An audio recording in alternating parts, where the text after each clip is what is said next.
Hello again. So, what did I do today? Today's Friday, so I went to the range because actually I'll tell you the reason why I went to the range, Townsville. But I thought I'm not gonna drive to Townsville without having a shoot at the range. So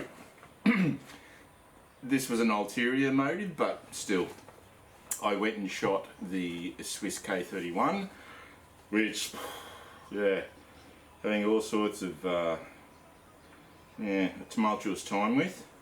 So I'll tell you what happened. What I did was I went. I had some Spear 168 grain hollow point boat tail match. They look exactly like Sierra Match Kings. In fact, I can't tell the difference. And my favourite 30 caliber projectile is the 168 grain Sierra Match King, in a rifle that, you know, likes it. So get rid of that sun. Come on, Buff, do something about that. Oh boy, pink rabbit, you weirdo. Because this was completely new ammo that I made last night. So I had a bunch of Norma prime brass. So I thought I'll just shoot that prime brass off. And I'm not sure what primers that. I think they were. What did it say on here? It was CCI 200s. I think they were CCI 200s. I don't think they were. I don't know what they were. But actually, you know what? I think those primers were Remington 9.5s because of the colour of them. They weren't CCIs, yeah, they were Remington 9.5s, so that's wrong. So anyway, I sighted it in. First shot was up there, then the second shot was there, the third shot was there, and the fourth shot was there, so it was really... But I was adjusting as I went. I mean, I adjusted after each shot, so it's a massive group, but it's not a group because I was twisting the knobs on this thing, like, yeah. Anyway, so that was 43.5 grains. Now, in the Lee handbook, hand loading book, you're supposed to go between 44 and 48 grains of AR-2209, Hodgdon 4350. I have a very strong suspicion that that upper limit, 48, is way off the mark. And I'll explain to you once we get to the end. I actually shot a group 44 grains of AR-2209, Hodgdon 4350, 1.6, about the 1.5 inch, you know, average, like I've been telling you, like this thing does, even after free floating. Then 44.5, 1.7, close to 1.5 inches. Then 45 grains, 1.3. Close to 1.5 inches. So these are 4-shot groups. The last one is a 3-shot group, just because of the amount of brass that I had primed. So 45.5 grains was 1.6, 1.5 inches. 46 grains was 2.2. That could have been me pulling it, I would say, probably, because I actually, yeah, because on these two, I think that, no, 46 and 46.5 and 47, what I did was I went, you know what, I'm not going to, because I've been death gripping it, I'm like, holding on it, it kicks. The Simplified by 55 Swiss is a serious cartridge. Yeah, it's not a weakling. So I decided, no, I'm not going to death grip it. I'm just going to, like, 2-finger, one finger on the trigger guard, back of the trigger guard, and 1 finger on the trigger, and that's it. All the input that I was putting into it. I did have my shoulder lightly against the buttstock, but not enough to to move it around with my heartbeat. So they went, didn't really. Yeah, the groups got bigger. So yeah, 46.5, 2.2. That was mucking around. And then 47 grains, 1.6. I went back to death gripping it. So what a surprise! It went from not death gripping 2.2 and 2.2 to death gripping back to 1.6, 1.6. So the group before the free firing was 1.6, then free firing was 2.2, next group free firing 2.2, and then death grip again 1.6. Like, yeah, like clockwork. And then 47.5 grains 1.6, 1.5 inch groups. And then 48 grains was 0.98. I only had three cartridges. I could have made another extra one, but that was a particular batch, and I don't like to insert different, just to make up numbers. That's the batch and leave it. So 48 grains, 0.98. Now, I have a suspicion, because I was talking to Bob, the range master, and I was saying to him, hey, you know what? I reckon I need to go up in powder with this thing, because there is absolutely zero signs of pressure, overpressure, like nothing, zero, nothing. Right up to 48 grains, and 48 grains they reckon don't go over. But then again, the hand loading books, they're going to be careful. If they give you hot loads that blow your rifle up and hurt you, they're in deep shit. So, my understanding is, someone told me that they were actually almost up to 2 grains, depending on the powder and that, up to 2 grains off what maximum should be. I don't know if that's true or not, but it probably is. So what I'm going to do is I'm going to go and make up some more, because I've still got, I don't know, how many, 50 or something more, 60 projectiles left of the 168 grain spears. And what I'm going to do is I'm going to start at 48, and I only do 3-shot groups. I'm going to do 48, 48, 48.2, 48.2, and just go up in 0.2 grain increments up to 50 and see how I go there. Yeah, I think I'm getting somewhere. Finally, I think. That's not really evidence that I'm getting anywhere, but I like to delude myself. So anyway, that's the Swiss K31. Again, it's just an amazingly built firearm that, sorry being out of shot, amazingly built firearm. Yeah, you gotta love it. You just, if you get one, disassemble it and just have a look at how well everything is made. Everything, even the woodwork. But anyway, so this is a brand new story. Pardon me, I've got to go out of shot to do something to hydrate.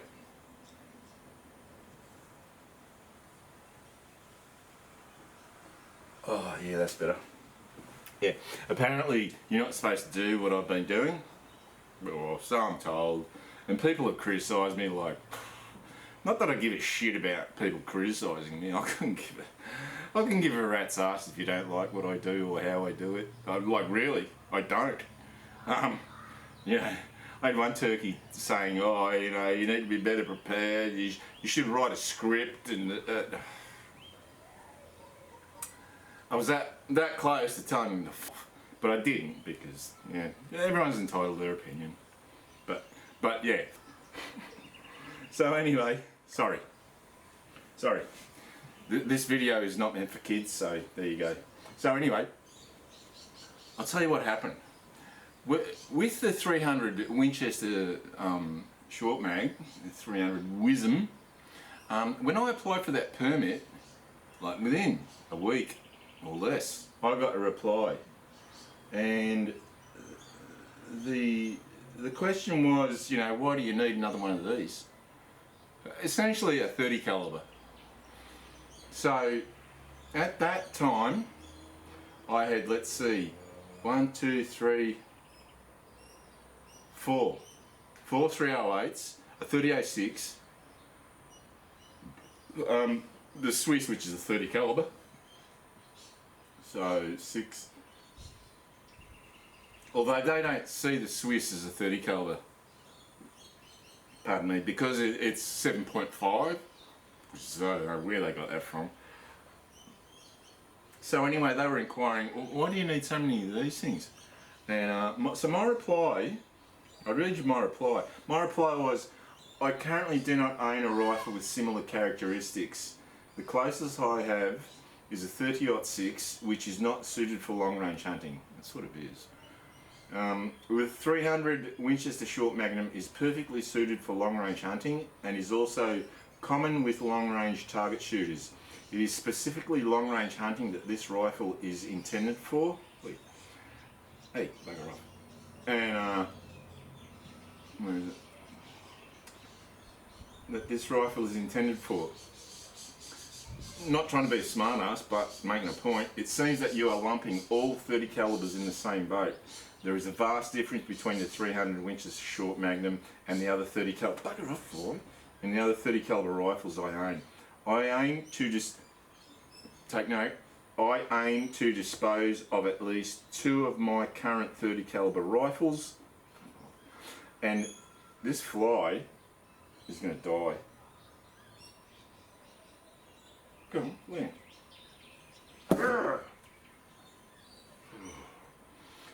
I aim to dispose of at least 2 of my current 30 caliber rifles and 1 of my rimfire 22 rifles in the very near future.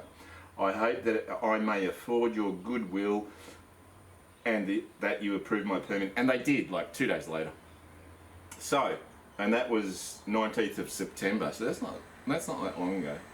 So, I said to Weapons Licensing that I was going to dispose of 2 of my 30 calibers, 2 308s, and one 22 rimfire. And today, I did. So what I did was, I took my Hauer Model 1100 22 rimfire, which, yeah, if you watch my three or four videos on that, you'll know what I think about that and why I despise the individuals involved in just anything to do with that thing at Hauer. And my suspicion was that they were getting it made by some, I don't know, Narinko or someone. It was reasonably accurate, just not good. And the 2 30 calibers that I got rid of was the Spanish carbine, which I only just recently redid the stock on.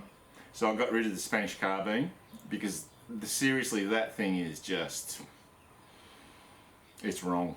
When the Spaniards re-barreled that from 7x57 Mauser to 7.62 NATO, it's too much. It's too much. I mean, there's probably not one Spanish Mauser carbine that got rebuilt to 308 that doesn't have a split stock. It's too much for it.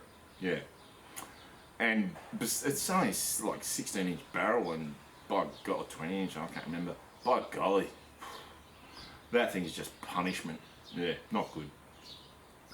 Obviously in the heat of battle you wouldn't really worry about you're more worried about getting shot than getting bruises in your shoulder, which, you know, because I used to, when I was in the army, I used to carry the L1A1 self-loading rifle, the FNAFL, whatever you want to call it, and by golly, that thing was a punisher. I mean, that was not a light rifle, so that little Spanish carbine would have weighed maybe 2/3 of it. Oh, not good.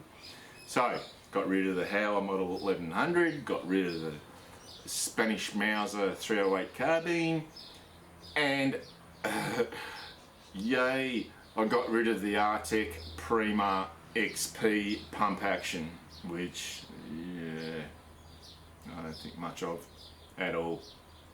So I'm going to say something here and now, and that is that the Artec Prima is the second centerfire rifle, Turkish-made centerfire rifle that I purchased, and it's going to be the last. I don't think the Turk can make a decent centerfire rifle. Like, yeah, full stop. because that the other one was the ATA. Got their hat here. They give you a hat. ATA Turquoise. Apparently Savage or Steve, they're calling it the Stevens 316 or some shit. Yeah, don't buy it. The wood, it looks great. Like, you know, when I saw it at the gun store, it was like, yeah, this thing looks excellent. You know, chrome plated bolt and smooth as and really tight tolerances and a medium contour barrel. It wasn't a light barrel, and I thought, man, this thing is going to be a laser. Guess what? It wasn't. I couldn't get it to shoot an inch consistently at all. I'm talking 5-shot groups. Come on. If you've got a medium contour barrel rifle and in 308, which is an inherently accurate cartridge, it really is, with hand loads, I mean, I tested different projectile weights, powders. You know what? I just couldn't get it to average an inch at all. For whatever reason, I don't know. But I don't think much of Turkish centerfire rifles. I've got two Turkish shotguns that I'm not going to get rid of, but yeah, and that Artec Prima hose, yeah, a hose with extraction problems. Man, this fly is going to absolutely die in a second. So yeah, so I don't think much of Turkish centerfire rifles. I don't know, maybe someone in the Turkish centerfire rifle community or whatever might arc up and say, no, our rifles are really good. Bullshit. All right? No, they're not. Your shotguns are all right, but your rifles are shit. They're not shit. They're just not worth the money. I'll just be blunt. They're not worth the money. I'm just going to rehydrate again. Excuse me.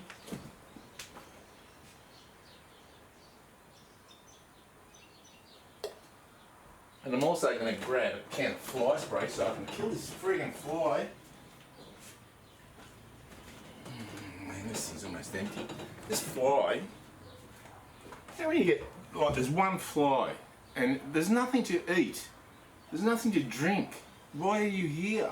Go away. Morons. So anyway, the other rifle, so that's 3 rifles, that's 3 rifles that I disposed of another one. And that was the Ruger American Ranch. Ooh, that flies back. The Ruger American, there he is. Got ya! Ha ha! Die. Yeah, the Ruger American Ranch, pardon me, in 223. They're alive. When I got that, the bolt had curled over burrs, dags on it. I'm not joking. I had to spend a good 2-3 hours just getting that to the point where it was acceptable. Yeah, their quality control is, yeah. As far as the Ruger American line is concerned, I think their quality control is down the shitter, because that shouldn't have left the factory like that. It shouldn't have ended up on a gun shop shelf in that state. This fly still alive. And so I got rid of that. So I did it. Here in Australia you can do a like for like swap without having to, personally without having to lodge a PTA. It's a like for like swap. So if it's the same caliber and the same action. So that was a bolt action, this is a bolt action, that was 223, this is 223. So I did a like for like swap. So essentially I gave that gun shop 4 rifles just for this barreled action. Alright? And some people might say, well, that's not very smart. Just look at the amount of money that you lost on that transaction. Yeah, but you know what? The Ruger, yeah, alright, there's people that want that. But, man, the barrel on that's way too short. Even with, where is that thing? I had a bird cage on that. I had an M16 bird cage on that thing, right? Flash hider. Even with that, No. It really needs a big muzzle brake because, golly, that thing's just, and it's only 223. Just the blast, you know, the noise and the blast, the muzzle blast was just ridiculous. It's not something you want to be shooting all day long. Not that you would, but so as far as, and they got that stupid copied friggin' Savage with the Savage AccuTrigger. I can't remember what Ruger call it. The bullshit. You know what I call it? I call it the crap you trigger, because sooner or later it's going to turn to shit and jam up. Yeah, just stop making those things for God's sake. So I swapped the Ruger for a Hauer Model 1500 stainless varmint, and I'm really happy because I already had the stock, I already had the mounts. I've got how many? Where are they? Where are you? But 2 magazines, 2223 AICS pattern magazines, which is what this thing takes. Straight in, come on. Yep. There we go. Get this thing up. Yep. No problems. Now, one thing that Howard seemed to have changed. Oh yeah, the other thing, I had a chimney. Yes. So the chimney's in there. Not that I hate the hack trigger. I love the hack trigger, the Hauer hack trigger. I think it's a very, very worthwhile trigger. But I had the chimney, so hey, might as well use it. I did have that chimney in the 30-06, but for a hunting rifle, you want. I think the perfect weight trigger for a hunting rifle is 2.5 pounds, between 2.5 and 3. Any lower than that, and I don't think it's safe, like, quite honestly. So I can't remember what this. I think this is like 12 ounce or 16 ounce, 14 ounce, or something like that. Pound, whatever. So I've also got. Oh, see that? Just dropped straight out. I've also got this. What range is this? So this polymer one is an AI. Yeah, and this one is, this steel one is a Accurate Mag. Accurate Mag I've found are usually some of the better made ones. And is that going to go in? Probably not. No. See that? Not all. So I've got one mag. This one won't fit it. For whatever reason.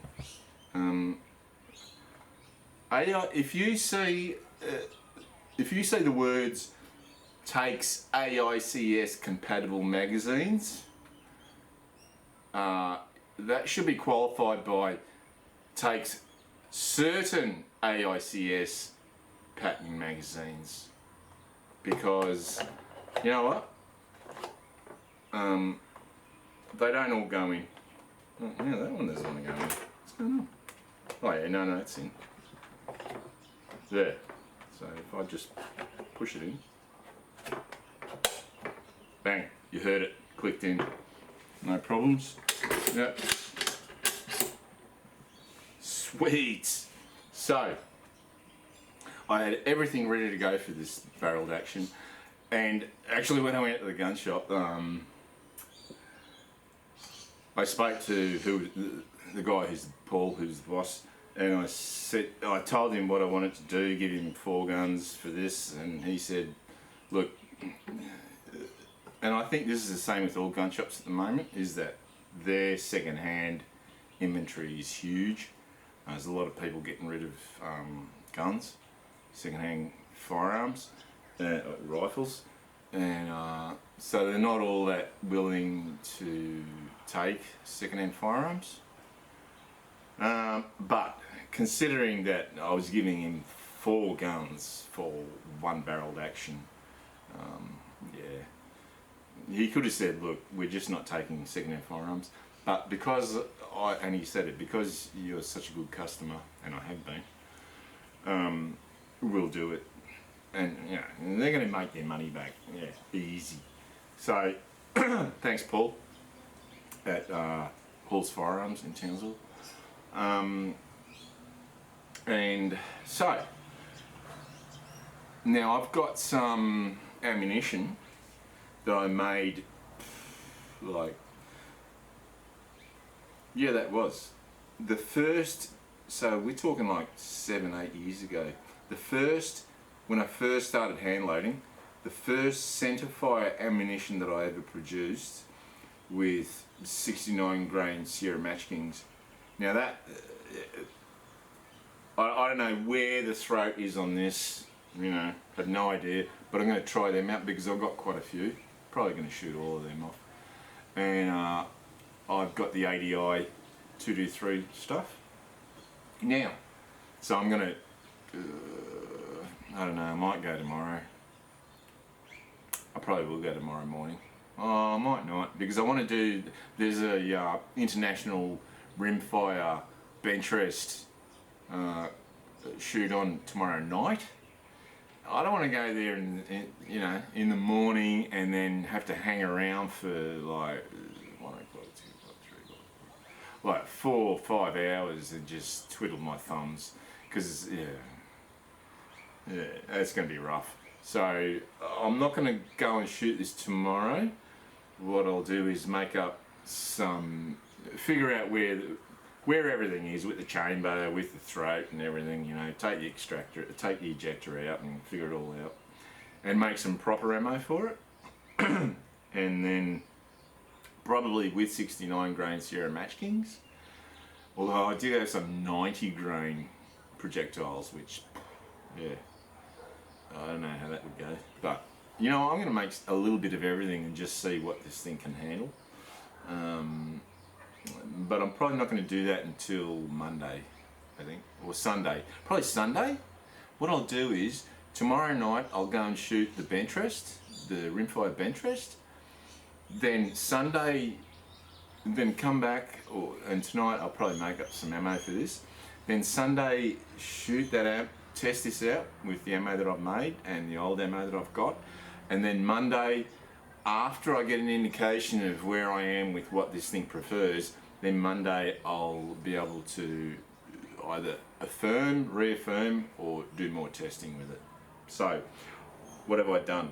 I've got a Hauer 1500 model 1500 barreled action in 223. Already had the stock because I wanted a Hauer in the first place when I got that Tikka 243. I've got the Nico Sterling 10 to 50 on here, Hornet. Swapped out the hack trigger for the Timney trigger that I already had, and luckily I've got one magazine that actually fits in it, goes into it. So I've got, man, you know what, I don't know how many of these Hauer bottom metals I've got, but this one is really, really well made. In fact, I think this one is stainless. It's bloody heavy. Nah, it's probably yellow. So that's, what else? Oh yeah, one observation is that the rear bolt shroud. This is one of the latest versions of the 1500. The rear bolt shroud is no longer a piece of stainless like the rest of the bolt.